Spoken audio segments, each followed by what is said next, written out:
683 ఓట్లు వేసిన తెలుగుదేశం ఏజెంట్లకు నాకు ధన్యవాదాలు తెలుపుకుంటాను. ఫస్ట్గా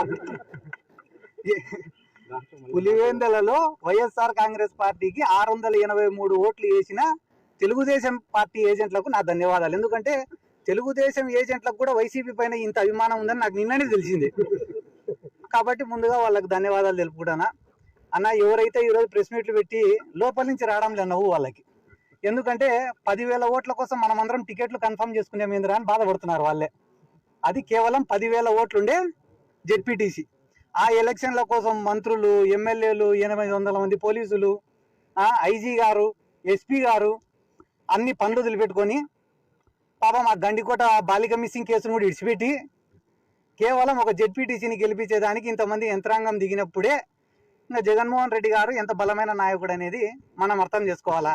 ఏదో పులివెందులలో జగన్మోహన్ రెడ్డి గారికి అవమానం చేస్తే వైఎస్ఆర్ కాంగ్రెస్ పార్టీ కథ అయిపోతుంది అని అనుకోవడం వాళ్ళ మూర్ఖత్వం. నేను గతంలో చెప్పినా, మళ్ళీ చెప్తున్నా, నంద్యాల బై ఎలక్షన్లో కూడా జగన్మోహన్ రెడ్డి గారిని ఓడగొట్టేదానికి మొత్తం రాష్ట్రంలో ఉండే యంత్రాంగం అంతా దిగి ఓడగొట్టినారు. ఆ రోజు ఓడగొట్టిన తర్వాత సంవత్సరం రోజులకే ఎన్నికలు వస్తే 151 సీట్లు, అదే నంద్యాలలోనే 35,000 మెజార్టీ.